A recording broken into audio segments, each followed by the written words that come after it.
Olá, seja bem-vindo, seja bem-vinda ao Desmistificando o IFRS 17.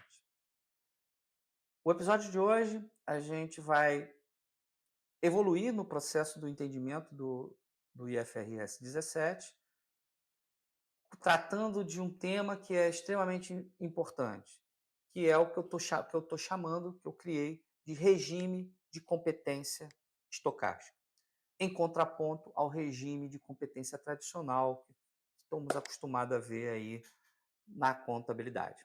Tá bom? Mas antes da gente falar sobre esse assunto, eu quero pedir para vocês assinar o meu canal, está aqui embaixo, o canal está aqui, ó, escrito WM Risk Mind, tá? Assine o canal, assistam ao vídeo, se gostarem, dá um joinha, vai ajudar bastante. Além disso, me sigam lá no LinkedIn, eu estou usando o LinkedIn como uma ferramenta para divulgar alguns artigos informativos sobre o tema de IFRS 17, sobre o tema de solvência de seguradora, tá? E também aguardem alguns diazinhos, provavelmente ainda essa semana ou na próxima semana eu vou estar subindo o site www.desmistificandoifrs17.com.br, em que eu vou trazer várias informações, vários conteúdos, vários artigos e outras coisas que eu vou deixar como surpresa nesse momento, tá? Para vocês, entrem lá no site, dá uma visitadinha, dá uns 2 dias que vai estar lá, já vai ter alguma informação para vocês, tá? Bom, com isso, sim, ativem também o sininho lá para receber notificação de assim que eu liberar novos vídeos para vocês, tá? Aí vocês vão ter notificações e novidades sobre o tema do Desmistificando o IFRS 17. Bom, beleza. Então, como eu estava falando, o objetivo do episódio de hoje é trabalhar um pouco mais, é, revisitar os conceitos do regime de competência antes de entrar efetivamente no conceito da norma que trata sobre o IFR, sobre os contratos, a publicação dos contratos de seguro ou o IFRS 17. Não faz sentido o que não fazer, o que não se pode fazer. Pegar a norma e sair lendo de uma forma fria, sem levar em conta o contexto histórico, os objetivos da criação dessa norma. Tá? Esse é um ponto. O segundo ponto, também tem que ler a norma com uma visão mais apropriada. Se for seguir o conceito de, olha, vou ler a norma com a visão que eu tenho contábil, vai ter dificuldade, vai ter resistência. Acho que o primeiro ponto é quebrem essa resistência. Vamos tentar quebrar essa resistência. Eu estou aqui para ajudar a vocês a quebrarem essa resistência sobre esse tema e sobre essa abordagem. Tá bom? Bom, vamos lá.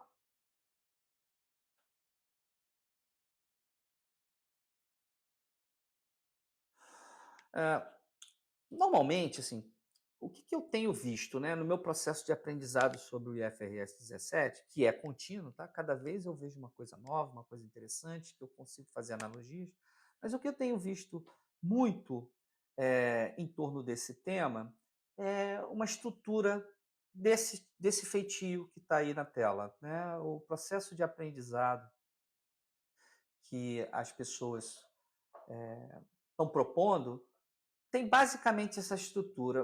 Vamos ser mais preciso.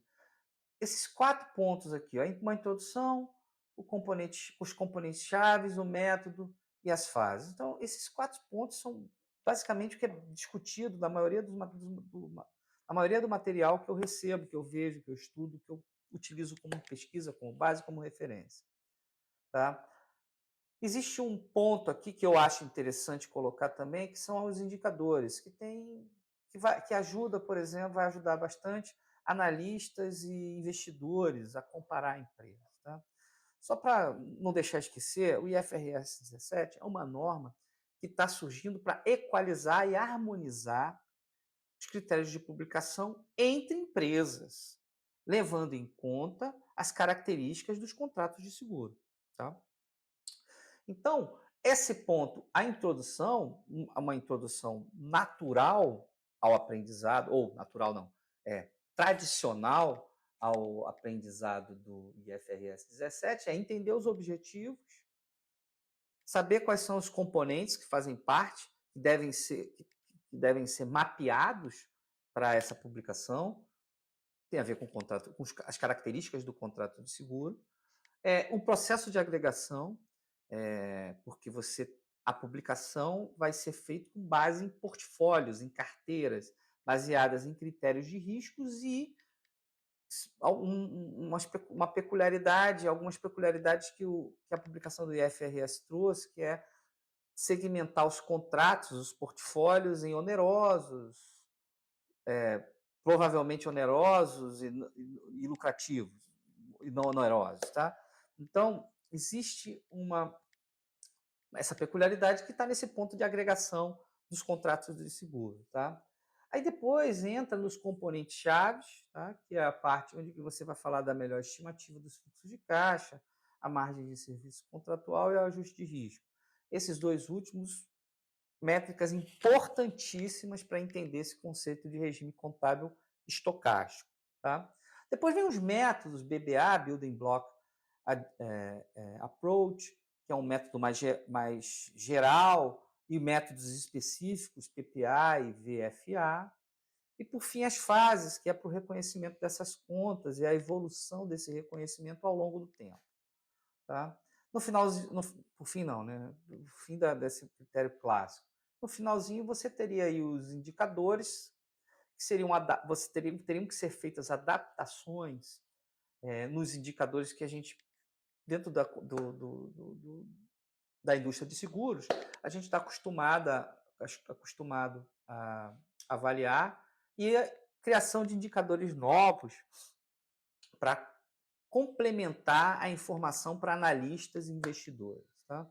Mas não adianta a gente chegar em cima dessa abordagem, eu acho que uma mudança aqui, outra acolá, a gente vai chegar numa abordagem próxima a essa, para os próximos, para a sequência dos episódios, mas não adianta a gente começar por essa abordagem, porque essa abordagem ela é muito direta, e se você não tiver uma preparação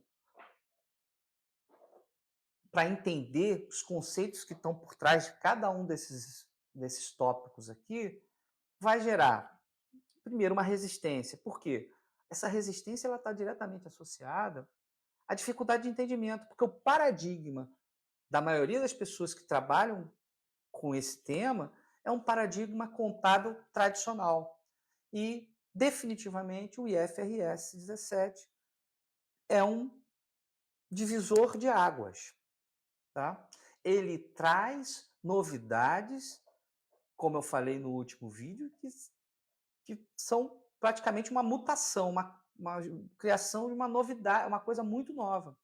Então, o que não se deve fazer? Ir direto a esses pontos, sem entender a filosofia, o que está por trás. E esse episódio de hoje a gente vai comentar um pouquinho sobre isso. Como eu posso suavizar esse entendimento? Como a gente pode suavizar, introduzir esse entendimento para poder quebrar certos mitos, crenças, desculpas, resistências, qualquer nome que vocês queiram dar a isso, em cima do tema.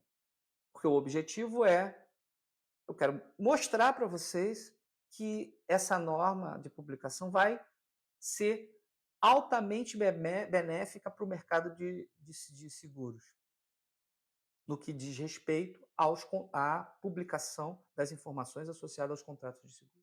Tá bom? Então, para simplificar e para a gente dar uma abordagem, eu fiz uma transformação nessa proposta e criei aqui um rascunhozinho para a gente começar a debater sobre esse tema. Bom, o rascunho é esse, né? Eu quebrei, antes de entrar efetivamente nos tópicos existentes na norma, no que vem depois, nas consequências relativas à norma, vamos tentar chegar à base, No primeiro episódio, eu falei muito sobre crença, sobre desmistificação, sobre, sabe, desafios, mudanças, resistências, paradigmas. E agora, o que eu quero fazer? Eu quero mostrar para vocês que a gente tem que passar por isso, a gente tem que entender um pouco esses paradigmas, esses pontos. O episódio de hoje a gente vai ficar só com os 2 primeiros pontos. Eu peguei os 2 primeiros pontos e transformei num episódio. O que é o primeiro? É um novo paradigma. E para entender esse novo paradigma, é importante contextualizar, entender da onde vem essa publicação, o porquê da existência disso. Ela está contextualizada aonde? Tá? Por que precisa mudar o modelo mental tradicional? Dá tão certo, né? Estou sendo irônico, tá? Depois eu vou introduzir o conceito de regime de competência estocástica. É o contraponto que eu estou criando para marcar um novo status quo no pensamento sobre a análise dos contratos de seguro, sobre as aplicações, sobre as informações, sobre os critérios técnicos por trás de tudo isso. E por fim, que é um fechamento, a gente vai falar sobre essa mudança de paradigma, tanto de uma visão retrospectiva para uma visão prospectiva, tá? Que tem a ver com o contrato seguro. E o fechamento será no conceito da visão prospectiva, agregada ao conceito de competência estocástica. Tá? E nos episódios seguintes, a gente pode começar a falar sobre o contrato seguro, definição e agregação, e os componentes chaves desse contrato de seguro, que tem a ver com todos esses conceitos que estão sendo falados agora. Fluxos de caixa futuro, margem de risco contratual e ajuste de risco. Ok? Bom, começar a conversa, é importante contextualizar o IFRS 17 dentro do novo regime de solvência. Eu fiz uma palestra que eu vou disponibilizar para vocês brevemente, uma palestra, um bate-papo, um webinar pela ANSP, né, que é a Academia Nacional de Seguros e Previdência, em que a gente debateu esse conceito de harmonização entre os projetos de solvência e o IFRS 17. Tá? Então lá a gente tratou, eu vou disponibilizar, quem quiser já buscar esse tema, pode buscar lá no site da Academia Nacional de Seguros e Previdência, a ANSP, tá? Vou colocar aqui embaixo para vocês anotarem aí. Mas assim, não acho que vale a pena se precipitar nesse momento, não. Vamos digerir um pouco, vamos digerir um pouco mais sobre o tema para que o que a gente for informando, acrescentar conhecimento, acrescentar bagagem para que vocês possam entender aquele tema, a parte da dissolvência, a harmonização entre esses dois regimes, tá? Mas esse conceito para mim é fundamental e é a tese que eu estou defendendo. Eu acho que não é só minha, é de muita gente, tá? Os impactos de eventos históricos dentro da indústria de seguros, dentro da indústria de serviços financeiros, de uma forma geral, foi fundamental para a transição e agora a existência do IFRS 17. Tá? Que impactos são esses? Falhas em compliance e gerenciamento de risco, crises financeiras e catástrofes naturais. Exemplo, a quebra do Banco Barings é um case, né, bem conhecido em finanças, em regulação, em quem estuda governança corporativa. Em função dessa quebra desse banco centenário, que era o Banco Barings, no final dos anos 90, tá? Com problemas de governança clássico, tá? Eu vou naquele no site Desmistificando IFRS 17 ou no LinkedIn eu vou publicar lá esse case para vocês darem uma olhada, mas vocês já podem ir pesquisando, tá? foi uma outra mudança. Houve a necessidade de uma discussão forte em cima do conceito de governança corporativa. Tá? Além disso, o ataque de 11 de setembro, a queda do World Trade Center foi assim, um baque, foi uma catástrofe, uma coisa horrorosa que aconteceu, que ninguém esperava acontecer, e que se teve algum ponto positivo, não gosto nem de falar assim, mas se teve um ponto a se pensar, melhor assim, é o seguinte: riscos acontecem, problemas acontecem. E ninguém naquela época, até essa época, eu trabalhava ainda com questão de solvência na INS, e eu falava, olha, a gente tem que preocupar com a ruína, com questões de ruína. As pessoas chegavam para mim e falavam assim, William, elefante não voa. Quando o elefante volta a voar, a gente começa a falar isso. Pronto, o 11 de setembro pode-se dizer que foi um elefante voando. Tá? Ninguém esperava que tivesse um caso desse. Isso chamou muita atenção. Um outro ponto que foi muito importante, principalmente para aumentar o debate sobre o conceito de solvência 2, que a gente vai falar daqui a pouco, foi a crise de 2008 do subprime. Um exemplo, é um case clássico de risco sistêmico, tá? De externalidade do ponto de vista de regulação. Então, você teve um problema que ocorreu lá no mercado imobiliário americano, que percorreu pelo mercado financeiro de investimentos e explodiu no mercado de seguros, quebrando uma das maiores seguradoras do mundo, a AIG. Então, isso é um exemplo clássico de risco sistêmico, é um exemplo clássico de externalidade, é um exemplo clássico da necessidade de revisão dos processos de regulação do mercado de seguros, para minimizar esse tipo de risco.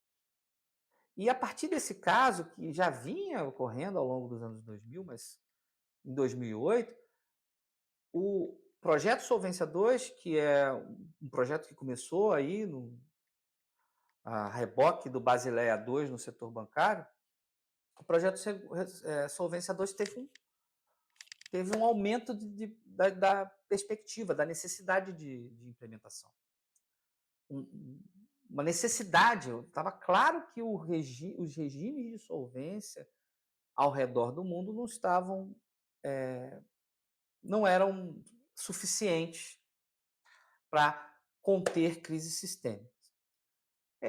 Aliado a isso, ou piorando, ou agravando esse fato, houve houve uma exposição das vulnerabilidades dos sistemas existentes.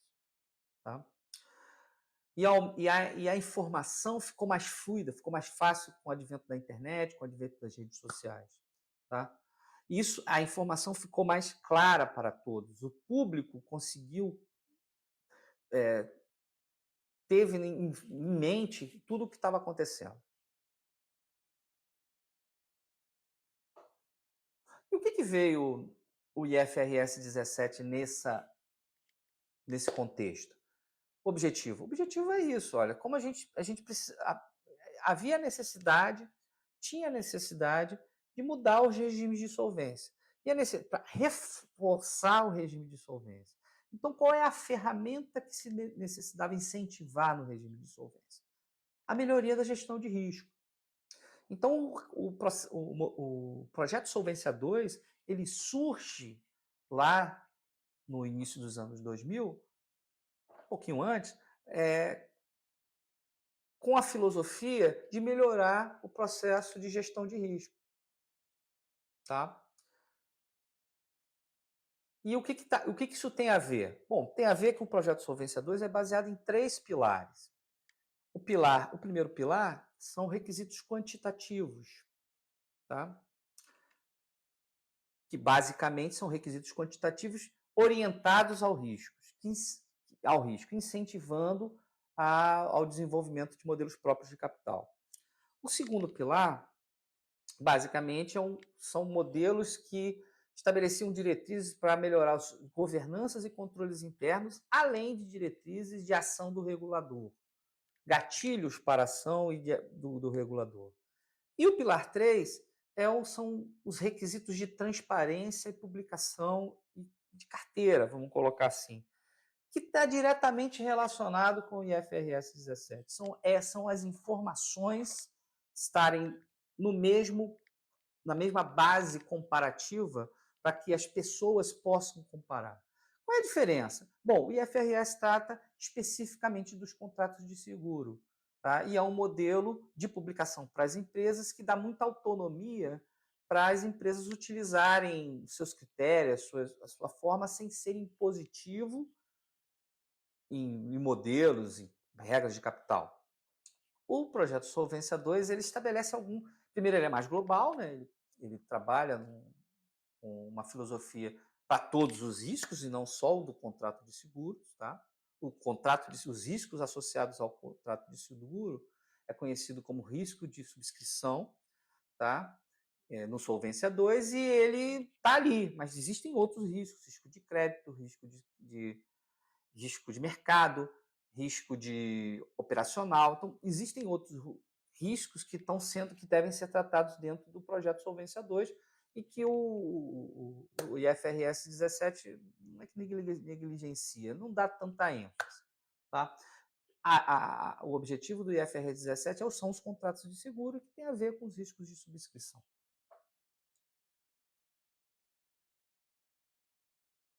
E o projeto Solvência 2, ele traz essa peculiaridade no pilar 3 sobre a necessidade da informação, transparência e publicidade das informações serem comparáveis, homogêneas em torno das empresas e em torno dos países, tá?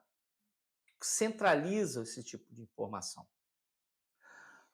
E essas informações são orientadas à melhoria da gestão de risco. Há necessidade de informar as características de gestão de risco nessa implementação do Solvência 2, assim como o IFRS 17. Então, é nesse contexto que o IFRS surge. Ele surge com um projeto próprio de regimes contábeis, mas que tem tudo a ver com o pilar 3 do Solvência 2. E com isso que se ganha melhoria na gestão de risco, incentivo à implementação de práticas robustas de gestão de risco, adoção de modelos de avaliação de risco mais sofisticados. Esse conceito já está se apropriando de alguma informação que está lá no Solvência 2, principalmente no pilar 1, dos requisitos quantitativos, ou basicamente do conceito de capital, os requisitos de capital de solvência, tá? Aumento da transparência, divulgação de informações detalhadas sobre riscos e capital, o nome capital surgindo de novo, facilitação da tomada de decisões informadas por parte dos stakeholders, ou seja, essas informações vão estar muito mais próximas da operação de seguro, da forma como a empresa, a corporação, gerencia seu risco. Tá? E vai ser possível vai haver uma comparabilidade entre as informações publicadas e ela vai ser histórica. As mudanças vão ter uma nota explicativa associada a essas mudanças. O que se espera com a evolução e a maturidade desse projeto? A estabilidade do setor de seguros, promoção da estabilidade financeira e solvência das seguradoras, redução das probabilidades de falências e crises no setor de seguros. Aquelas crises que eu citei anteriormente, que permeou a década de 90, 2000 e ainda tem coisa acontecendo por aí. Tá?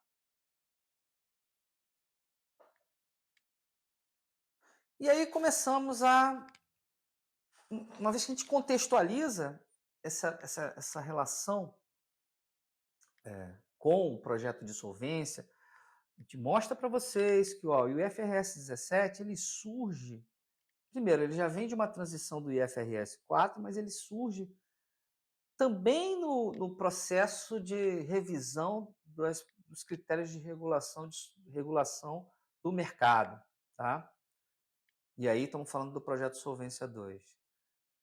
E para adequar esses critérios de publicação, que estaria no pilar 3 do Solvência 2, eu criei esse conceito de regime de competência estocástica para marcar, não é adequar, para marcar um ponto de mudança de visão.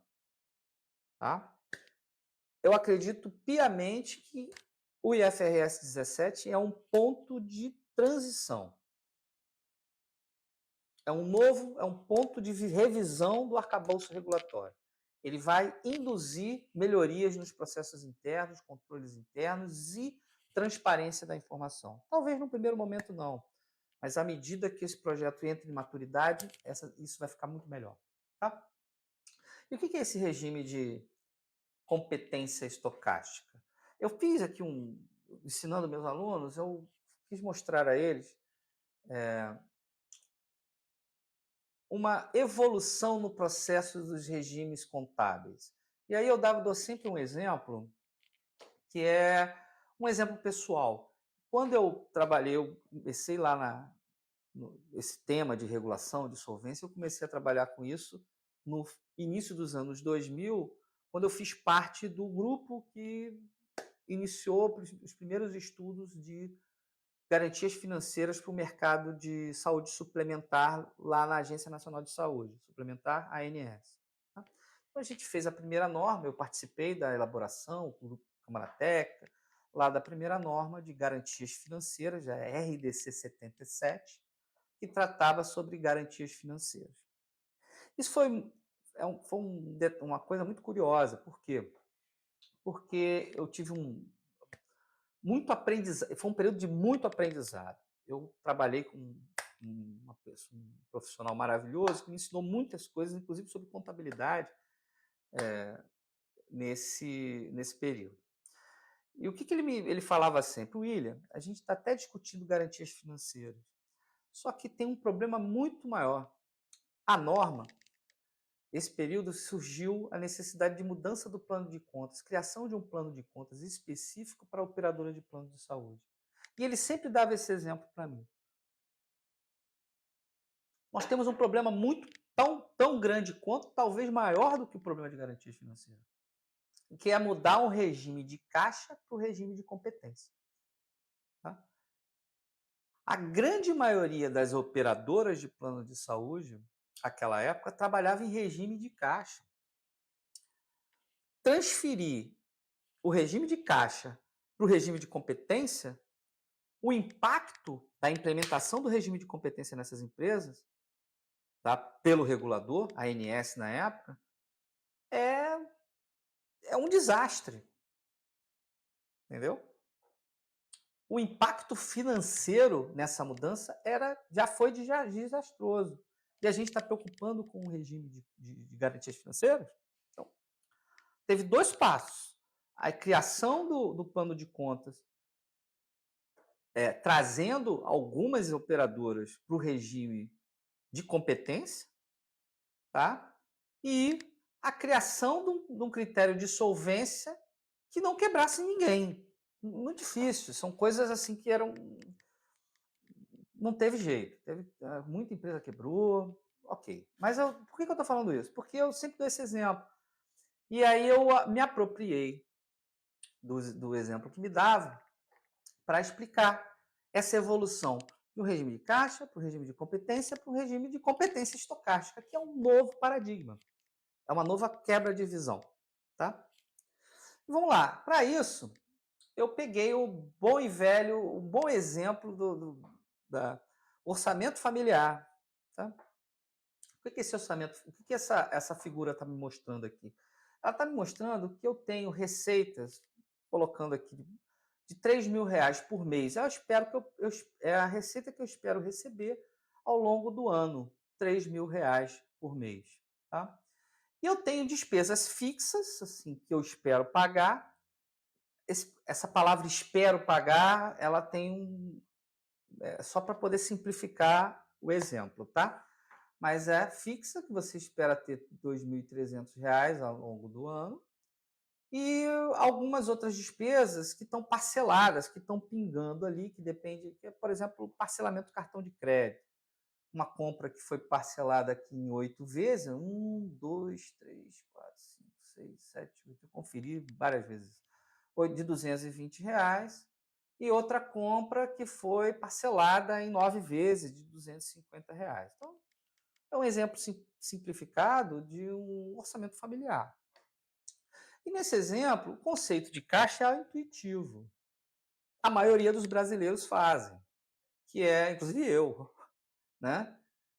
Acredito que a maioria de vocês que estão ouvindo aqui, que estão visualizando esse vídeo, é ver o seguinte, ó, quanto eu tenho de receita no mês? 3.000, aí abato as despesas. No final dá 3.000 menos, aí pega 2.300, mais 220 dá 2.520, mais 250, 2.720, 2.770. Menos 3.000 dá 230. R$ 230. Então, isso aí é o conceito do regime de caixa. Aí, como é que a gente evolui? Por isso que eu dei o exemplo lá da mudança do regime das operadoras de plano de saúde lá no início dos anos 2000, o problema que tem. Você não vai mais reconhecer esse resultado, você vai reconhecer o resultado até de 4.300, nesse caso, nesse exemplo clássico aqui, porque você está reconhecendo toda a receita ao longo dos 12 meses e toda a despesa ao longo dos 12 meses. Essa é a mudança de paradigma.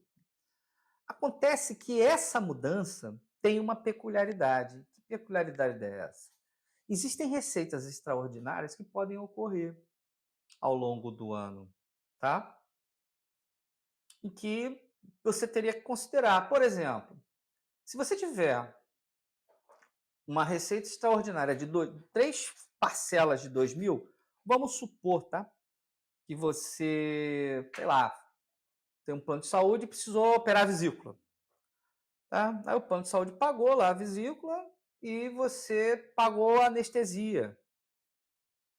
Ok? Não sei exatamente quanto é uma anestesia para uma cirurgia dessa, mas vamos colocar aí que essa anestesia, sei lá, custou R$ 10.000, tá? E você já foi ressarcido de 4. E você parcelou esses valores de 2, 2 e 2. Só um exemplo para entender.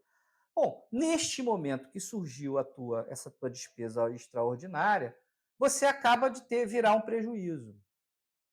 Do ponto de vista do reconhecimento de caixa, no caixa, você vai ter, todo mês você vai ter aquela continha de 230 que você vai estar ganhando. Você pode guardar aquilo ou pode fazer como a maioria e tomar chopp, tá? Ou ir ao cinema, ou ir assistir um show. Mas no regime de competência você vai ter que reconhecer, inclusive, essas despesas que você possa ter.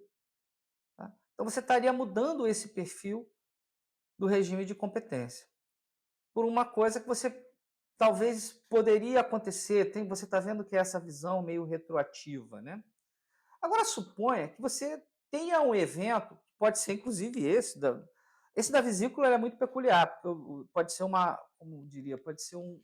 cirurgia eletiva e não, estamos falando aqui de uma cirurgia eletiva que já está programada para aquele período ter essa despesa.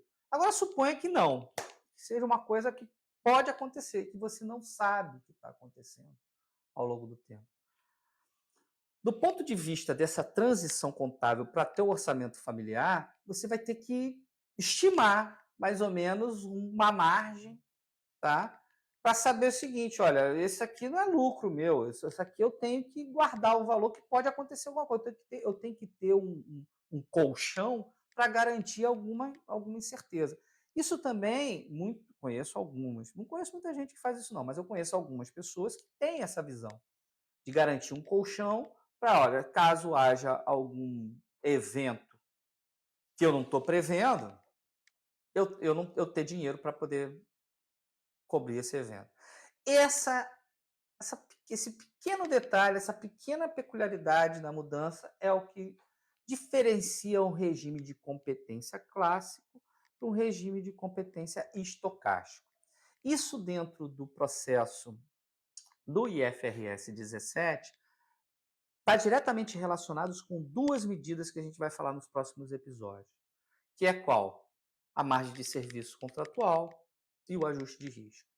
A margem de serviço contratual, ela tem a ver com o lucro, com o resultado que pode ou não ocorrer ao longo do contrato de seguros. E a margem de risco tem a ver com o valor associado à incerteza que aquela pessoa tem ao assumir uma carteira de seguros, ao gerenciar uma carteira de seguros, que ela tem que constituir também. Tá? Essas duas métricas, de certo ponto, transformam um conceito de competência tradicional para um conceito de competência estocástica.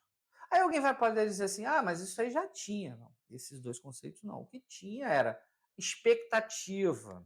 Por exemplo, quando você constituía uma provisão de IBNR, ou sinistros ocorridos e não avisados, você constituiu o que você esperava pagar do que foi ocorrido e vai ser avisado. O que você esperava avisar do que foi ocorrido e ainda não foi avisado. É sempre a expectativa, tá? O IFRS 4 já mudou um pouco isso, tá? Porque ele trazia o teste de adequação de passivo, trazia um conceito de provisão complementar de prêmio que mudava uma visão retrospectiva para prospectiva. Vai falar isso daqui a pouco, tá? Mas o que eu quero te mostrar agora nesse conceito, esse conceito de regime de competência estocástica, esse exemplo simples, óbvio, vamos deixar bem claro aqui, totalmente entre aspas, é um exemplo só para mostrar a diferença entre os regimes, para esse regime de competência estocástica que está sendo, que eu chamei, né? Está sendo colocado dentro do IFRS 17. Tá? E aí, agora que a gente já está falando de regime de competência estocástica, a gente pode olhar esses fluxos de caixas, tanto de saída como entrada, como variáveis aleatórias. Então, o que a gente tem agora, que a gente vai ter no IFRS 17, são fluxos de caixas aleatórios que você tem que criar tem que modelar, tá? Agregar e trazer a valor presente. Esse valor presente é uma outra visão que a gente vai ver daqui a pouco. A gente já pode olhar esses fluxos não mais como fluxos de caixa assim. Você já está saindo de um modelo, vamos colocar assim, determinístico para um modelo estocástico. Uma visão determinística, que é a visão de competência clássica, uma visão de competência estocástica, que é aleatória, pois os fluxos de caixa são aleatórios. Os contratos de seguros preveem isso. Tá? Gente, isso é extremamente importante entender. Onde vai estar impactado esses conceitos diretamente? Em tudo, tanto na estimativa, na melhor estimativa, que é uma das métricas que eu falei aqui anteriormente, mas principalmente na margem de risco de serviço contratual e na margem de risco, que são outras métricas importantes dentro do IFRS 17. Neste momento aqui, o que vocês precisam entender é essa visão, essa mudança no paradigma dos fluxos de caixa. Deixou de ser um fluxo de caixa puramente determinístico, que você botava qualquer número lá chutando, sei lá, ou chute, ou usando uma média, uma medida qualquer, uma medida da moda mediana, qualquer coisa para colocar aqui para um fluxo estocástico em que esses fluxos de caixa são variáveis aleatórias e mais, eles são variáveis aleatórias e eles precisam ser tratados quando se agregarem, por exemplo, com essa função de agregação, como variáveis aleatórias. Para quê? Para ganhar uma coisa que a gente vai chamar que é o benefício da diversificação. A gente vai tratar sobre isso ao longo do caso, ao longo dos episódios. Tá bom? E aí, para finalizar esse episódio de hoje, vamos falar um pouquinho do conceito desse novo paradigma do retrospectivo ao prospectivo, que é um outro ponto. Depois vamos juntar tudo. Olha, o conceito de retrospectivo para o prospectivo é uma premissa assim. Sempre que eu tinha uma visão de um balanço, a visão era naquele momento, olhando as operações que estavam em vigor naquele momento. É óbvio que tinha uma visão prospectiva implícita nesse conceito quando você se tratava do contrato de seguros. Mas, dependendo da característica da conta do passivo, ele não tinha uma visão prospectiva. Ele tinha uma visão olhando, por exemplo, vou dar um exemplo aqui, a provisão conhecida como provisão de prêmios, tá? Não ganhos. A provisão de prêmios não ganhos, ele tinha como finalidade um critério de apropriação da receita baseada no tempo de vigência da apólice. Tá? Então, à medida que a vigência, o cidadão ia lá, vamos falar a grosso modo, não vou entrar em detalhes técnicos aqui, parcelamento de prêmio, nada disso. Vamos pensar uma operação bem simples. O cara emitiu um prêmio de R$ 1.000 hoje para uma cobertura de um ano para frente. Tá? O critério de apropriação desse prêmio, não pode pegar esse prêmio de R$ 1.000 e colocar no bolso. A empresa não pode considerar isso como uma receita da empresa. Só pode considerar a regra, né, dessa receita, a grosso modo. A regra dessa receita é você vai apropriando parte desse prêmio emitido ao longo do tempo, até a finalização da apólice, e você vai apropriar 100% do prêmio. Ok? Então, isso é um critério prospectivo? Sim, mas se você pensar, é um critério pragmático que estabelece um rateio e uma forma de apropriar essa receita linear, o que não acontece diretamente com o risco de seguro ao longo da vigência, ao longo da carteira, porque não é uma pólice, é uma carteira que você tem que gerenciar. Tá? E aí, e outra coisa, tá? Por que então esse fluxo de recebimento você não trazia valor presente, usava uma taxa de juros e descontava? Eu sempre ouvia dizer, olha, pelo critério do conservadorismo contábil, você não usaria uma taxa de desconto sobre esse fluxo de caixa. O que acontece no prospectivo? Prospectivo, você tendo uma visão instantânea daquele momento, eu estou colocando aqui no mês de junho, tá? No meio do ano, você está vendo uma evolução, tá? Nessa visão da carteira no futuro. Você agora está olhando para uma previsão futura, você traz uma visão para trás de uma visão olhando para frente. Tá? Dos contratos em risco e do que pode ser. Tem gente que alega que não, que é só dos contratos em vigor, mas não. Não é somente, porque o processo de gerenciamento de risco que está por trás também tem que influenciar nisso, os novos entrantes. Tá? E aí a gente volta para o conceito de prospectivo, porque nós estamos falando agora de fluxos de caixas projetados e são variáveis aleatórias. Essas variáveis aleatórias, ela tem que ter uma modelagem por trás disso. Eu não quero entrar aqui no mérito de como vai modelar, de como vai ser, do critério que está por trás de todo esse modelo matemático aqui. O que está influenciando nessas distribuições desses fluxos de caixa? O gerenciamento de risco, o processo de precificação, uma série de processos internos que têm a ver com a função do contrato de seguro. A subscrição da apólice, a precificação da apólice, o gerenciamento de risco da carteira, tá? Então, todo o processo está associado a isso.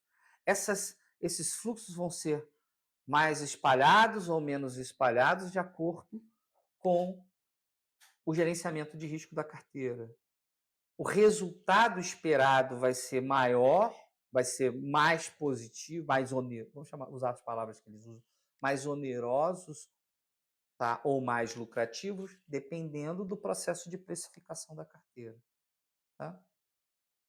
Muda um pouco de figura. E aí você entra uma outra informação importante associada a, esse novo paradigma, que é o que eu estou chamando de visão prospectiva com competência estocástica. Uma coisa, a competência estocástica está inserida no contexto de visão prospectiva, tá? Mas eu quis abrir para marcar a posição e a necessidade de você ter essa visão prospectiva. E essa visão prospectiva agora permite que seja trazida valor presente. Você quer um valor presente esperado, como uma métrica que você vai divulgar dentro do IFRS 17. É uma das métricas que você vai divulgar no IFRS 17. Tá bom, gente? Então é isso, sim. O objetivo desse episódio foi apresentar para vocês essas peculiaridades da nova visão do gerenciamento de risco. Ao longo dos episódios, a gente vai falar mais sobre isso, vai entrar mais no mérito. Eu só queria que vocês observassem essas peculiaridades. Não é para assustar, é só para mostrar que existe um novo paradigma. Um paradigma diferente do que existiu até agora no tradicional. Tá?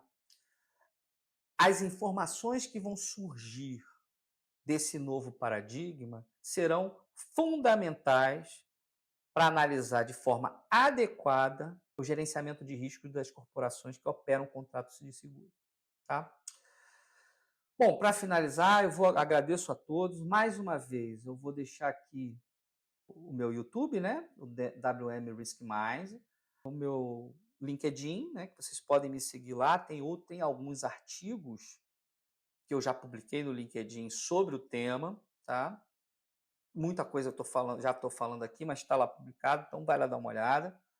E vou chamar vocês aqui para em breve vou estar lançando aqui esse site www.desmistificandoifrs17.com.br, em que eu vou publicar outros artigos, materiais, livros, referências, um monte de coisa e outras coisas mais, outras surpresas mais que eu vou deixar aqui por enquanto em segredo, pequeno segredo, breve segredo. Em breve a gente vai ter novidade, para que vocês possam aprender mais, aprender de forma mais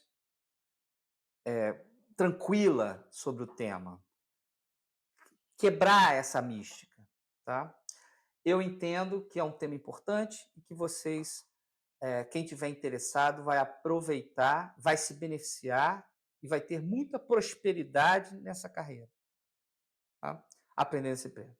Bom, vamos ficar por aqui. Já temos aí quase 50 minutos de episódio. E no próximo episódio a gente continua com os outros dois temas. E aí sim vamos falar um pouquinho mais sobre essas questões aleatórias, mas vamos entrar mais específicos no contrato de seguros e nas métricas utilizadas. São pontos importantes, porque a gente vai falar um pouquinho sobre conceitos de rate making, para contextualizar as medidas que são exigidas no IFRS 17. Tá bom? Muito obrigado e vamos ficando por aqui.